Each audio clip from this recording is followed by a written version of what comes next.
ನಾವಿವತ್ತು ನಿಮಗೆ ಪರಿಚಯ ಮಾಡ್ತಾ ಇರೋ ದೇವಸ್ಥಾನ ದುರ್ಗಾ ಪರಮೇಶ್ವರಿ ದೇವಸ್ಥಾನ ಪಡುಕಾಡೂರು.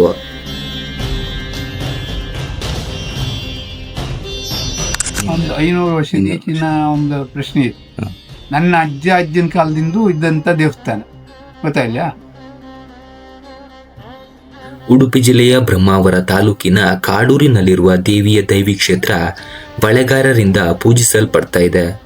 ಈ ದೇವಾಲಯಕ್ಕೆ ಭೇಟಿ ನೀಡ್ತಾ ಇದ್ದ ಹಾಗೆ ಕೇರಳದ ಯಾವುದೋ ಒಂದು ದೇವಾಲಯಕ್ಕೆ ಭೇಟಿ ನೀಡಿದ ಅನುಭವವನ್ನ ನೀಡುತ್ತೆ. ಇಲ್ಲಿ ಸ್ಟಾರ್ಟ್ ಆದಂದ್ರೆ ಭಾಳ ಸಮಯದಿಂದ ಸ್ಟಾರ್ಟ್ ಆದ್ದೆ. 500 ವರ್ಷದ ಈಚಿನ ಒಂದು ಪ್ರಶ್ನೆ ಇತ್ತು. ನನ್ನ ಅಜ್ಜನ ಕಾಲದಿಂದ ಇದ್ದಂಥ ದೇವಸ್ಥಾನ ಗೊತ್ತಾಯಿಲ್ಲ. ಅದು ಹ್ಯಾಂಗ ಉದ್ಭವ ಆಯ್ತಂದ್ರೆ ಹೇಳೋಕೆ ಯಾರು ಕೆಲವು ಆತಲ್ಲ ಈಗ ಗೊತ್ತಾಯಿಲ್ಲ. ಹಿಂದೆ ದಟ್ಟ ಕಾಡಂಬರದು, ಆ ಕಾಡಿನ ಒಂದು ನುಕ್ಕಿ ಮರ ಇತ್ತಂತ. ಆ ನುಕ್ಕಿ ಮರಕ್ಕೆ ನಮ್ಮ ದಡ ಮನೆಯದ್ದು ಒಂದು ಕವಲ್ತಿದೆ ನಮ್ಮಲ್ಲಿ ಹಾಲು ಬಿಡ್ತಾ ಇತ್ತ. ಅದನ್ನು ಕಂಡು ಹಿಡಿದು ಇಲ್ಲ ದೇವ್ರನ್ನು ಸ್ಥಾಪನೆ ಮಾಡು ಹೊಡುದು. ಅದೇ ಬೇವಡುದು ಹಣ್ಣ ನುಕ್ಕಿ ಸೊಪ್ಪು ಕಟ್ಟಿ ಇಲ್ಲ ಬಂದು ಒಂದು ಹೂಗಿನ ಕೊನೆ ಒಂದು ಕಾಯಿ ಕೊಡ್ತಾರೆ. ಕೊಟ್ಟದನ್ನ ಅವ್ರಿಗೆ ಒಡೆದು ನಾವು ಅವ್ರ ತಲೆ ಮೇಲೆ ಇಟ್ಟು 3 ಸುತ್ತು ತಿರುಗ್ತಾರೆ. ಇಲ್ಲ ಹೆರ್ಗಿಂದ 3 ಸುತ್ತು ತಿರುಗಿ ಗೆಂಡದ ಹೊಡಕ್ಕೆ ಬರ್ತಾರೆ. ಗೆಂಡ ಇದು ಮಾಡಿ ಕಡೆ ಒಳ ಬಂದು ಪ್ರಸಾದ ಪಡೆದು ಹೋಗ್ತಾರೆ.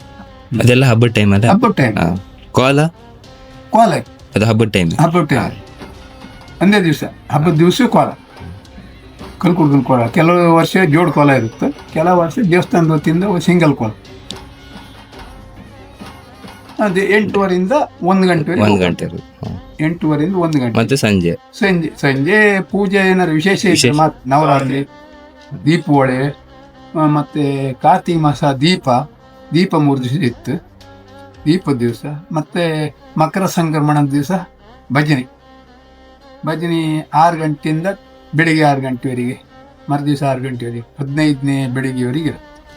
ಡಿಫ್ರೆಂಟ್ ಇತ್ತು ಬೇರೆಗಿಂತ. ದೇವರಿಗೆ ಮೂರ್ತಿ ಅರ್ಧ ಮಾತ್ರ ಇತ್ತಲ್ಲ, ಅದೇನಿಂದ ವೀರಭದ್ರ. ನಿಶಬ್ದವಾದ ಪ್ರಕೃತಿ, ಶಾಂತವಾದ ವಾತಾವರಣ ದೈವಿ ಭಕ್ತಿಯನ್ನ ಹೆಚ್ಚಿಸುವಂತೆ ಮಾಡುತ್ತೆ.